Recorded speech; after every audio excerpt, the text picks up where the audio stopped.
थाने के पास हूं और ये दिल्ली का मेहरौली थाना है। कुछ दिन पहले मैंने एक वीडियो में बोला था नहीं होना चाहिए तो नहीं होना चाहिए, और नहीं होना चाहिए क्या नहीं होना चाहिए मनीष कश्यप भाई? नहीं रट लगाए हैं, क्या नहीं होना चाहिए आगे तो भी बता दीजिए आप। देखिए आगे वीडियो। चाहिए तो नहीं होना चाहिए। एक लड़की जो अपने माँ बाप का पगड़ी जो है गिरवी रख देती है, उसका माँ बाप तब परेशान होता है जब लड़की का कोई पता नहीं मिलता है, और उसी को ढूंढते ढूंढते उसके माँ बाप 8 नवंबर को दिल्ली के थाने में एफआईआर कराते हैं, और बाद में पता चलता है लड़की का 36 टुकड़ा कर दिया गया था, और टुकड़ा करने के बाद जो है लड़की को एक डीप फ्रीजर में रखा गया था, और उसके सभी अंगों को जो है शायद से बेच दिया गया था, जो बेचा जा सकता था, और जो नहीं बेचा जा सकता था उसको बैग में रख रख के हर दिन 2 पार्ट को जो है यहीं पे बगल में एक जंगल है उसमें फेंका जाता था। और इस देश के संविधान को एक नया नियम लगाना चाहिए कि कोई भी। कौन सा नियम लगाना चाहिए बताइए आप?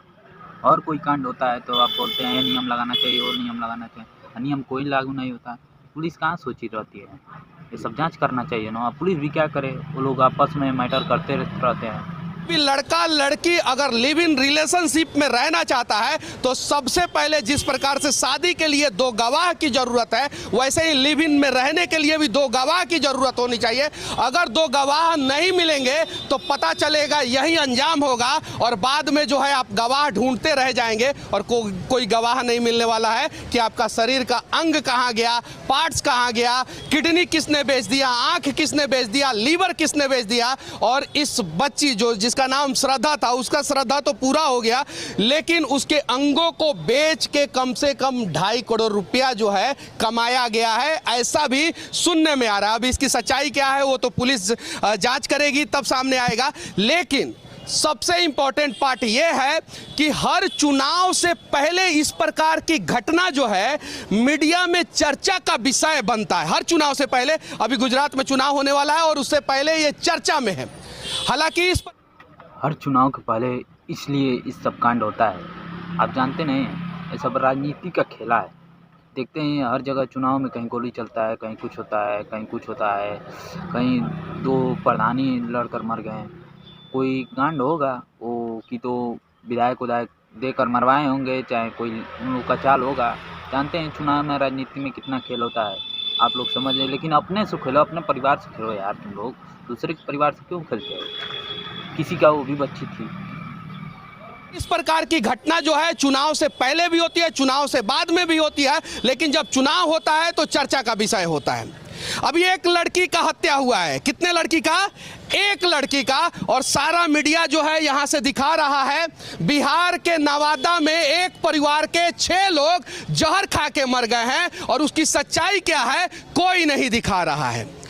वो 6 मौत ज्यादा इंपॉर्टेंट नहीं है, ये एक मौत ज्यादा इंपॉर्टेंट है। जानते हैं काहे कि इस एक मौत से पोलराइजेशन होगा और गुजरात में जो है वोटिंग पे असर पड़ेगा, और जो बिहार में यहाँ पर क्यों सब मीडिया दिखा रही है? हमको तो लगता है मीडिया भी कुछ मिल ही रहती है, क्योंकि यहाँ पर चुनाव आने वाला है, यहाँ पर चुनाव होने वाला है, तो नेता लोग आएंगे तो अपना कुछ कर्म कांड करेंगे कि इनको इतना रुपया दिया जाए, इनको इतना करोड़ रुपया दिया जाए, यही सब तो होता रहता है। 6 लोग जहर खा के मरे हैं, वो 6 लोगों की मौत दिखाई जाएगी तो उससे कोई फायदा नहीं होगा, उससे कोई टीआरपी नहीं मिलेगा। ये है सच्चाई।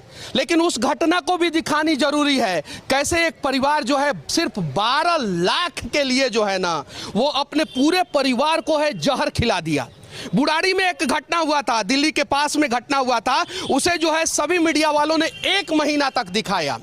ये एक मौत की कहानी जो है सभी चैनलों पे ब्रेकिंग न्यूज के रूप में चल रही है। तो फिर वो बिहार का एक परिवार जो 6 के 6 लोग जहर खा के मर गए, उनकी सच्चाई क्यों नहीं दिखाई जा रही है, और उसके बारे में चर्चा क्यों नहीं की जा रही है, और उस पर सीबीआई जांच की मांग क्यों नहीं की जा रही है? क्योंकि उससे वोट पे कोई असर नहीं पड़ेगा, और ये श्रद्धा और आफ्ताब की प्रेम कहानी दिखाई जाएगी। तो जानते हैं यहाँ पर क्यों नहीं दिखाया जा रहा है? क्योंकि यहाँ पर एक ही परिवार का 6 लोग मर गए, सब लोग मर गए तो कार्रवाई कौन कराएगा, इसीलिए नहीं कराया। अरे मनीष भाई थोड़ा सोचा करो, सवाल भी तुम गलत कर देते हो कभी का। वो तो कार्रवाई होना चाहिए, सीबीआई जांच होना चाहिए, लेकिन कौन है सबके पास कि करवाएगा? सीबीआई जांच कंप्लेन करेगा, एफआईआर लिखेगा, कोई बचा ही नहीं है कि जाकर कर। मर गए तो क्या कर, फिर कोई आने वाला है?